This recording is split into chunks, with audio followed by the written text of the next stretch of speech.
नेताजी और धनबाद के बीच का रिश्ता इतिहास के पन्नों में हमेशा दर्ज रहेगा। जब भी नेताजी की चर्चा होगी तब धनबाद का जिक्र जरूर आएगा। धनबाद से जुड़ी नेताजी के यादों के इतिहास के पन्नों को खंगालती शबीर हुसैन की खास रिपोर्ट। कोयलांचल धनबाद को लोग नेताजी की वजह से याद करते हैं, क्योंकि उन्होंने एकीकृत बिहार के समय इन कोलियरियों में रहकर कोयला मजदूरों के हक की लड़ाई लड़ी। उस वक्त नेताजी के भतीजे अशोक बोस झरिया के बरारी कोलियरी में केमिकल इंजीनियर के पद पर कार्यरत थे।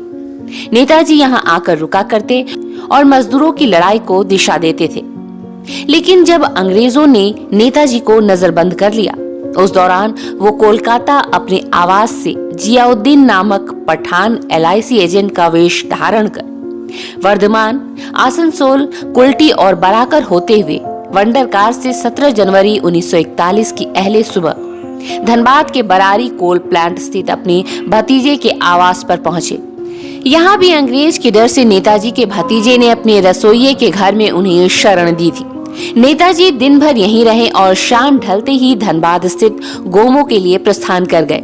नेताजी का भारत में यही आखिरी पड़ाव था। बाद में नेताजी की याद में BCCL ने इसके ऐतिहासिक महत्व को देखते हुए यहाँ पार्क का निर्माण करवाया। पहले तो यह काफी व्यवस्थित था, लेकिन गुजरते समय के साथ ये खंडहर में तब्दील हो गया। नेताजी के अनुयायी गोपाल प्रसाद पार्क निर्माण से लेकर आज तक इसकी देखरेख कर रहे हैं। वो कहते हैं BCCL प्रबंधन से इस बारे में कई बार बात की, हालांकि कोई सुनवाई नहीं हुई। ये जगह ऐतिहासिक स्थल है। नेताजी सुभाष चंद्र बोस ये 17 जनवरी 1941 को सुबह 6 बजे यहाँ आए थे अपने कलकत्ता से आवास से छद्मवेश में।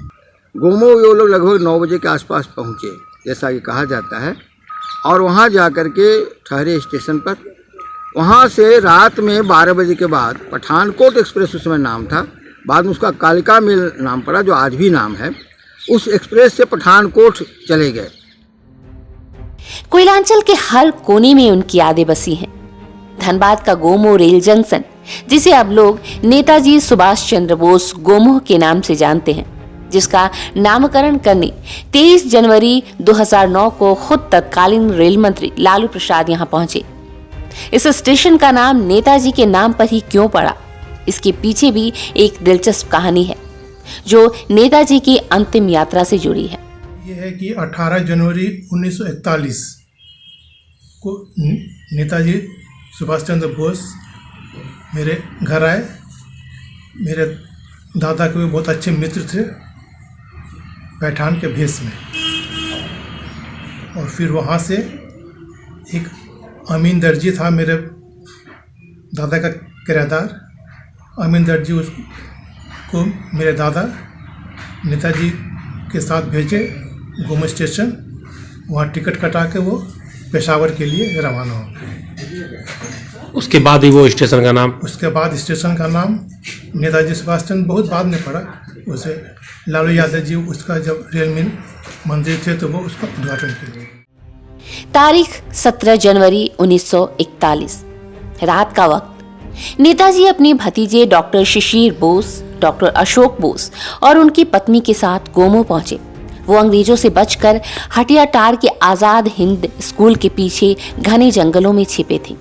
यही उन्होंने स्वतंत्रता सेनानी अलीजान और वकील चिरंजी बाबू के साथ एक गुप्त बैठक की। बैठक के बाद गोमो के ही लोको बाजार स्थित कबीलाई लोगों के घर में उन्होंने आश्रय लिया। रात भर यहाँ रहने के बाद दूसरे दिन 18 जनवरी 1941 की रात उनके साथियों ने उन्हें गोमो स्टेशन से कालका मेल से पठानकोट के लिए रवाना किया। अंतिम बार भारत में इसी गोमो रेल जंक्शन से रेल यात्रा करने की वजह से रेल मंत्रालय ने साल 2009 में इस स्टेशन का नाम नेताजी सुभाष चंद्र बोस गोमो कर दिया और उनकी याद में यहाँ उनकी प्रतिमा की भी स्थापना की गई। धनबाद से शबीर की रिपोर्ट।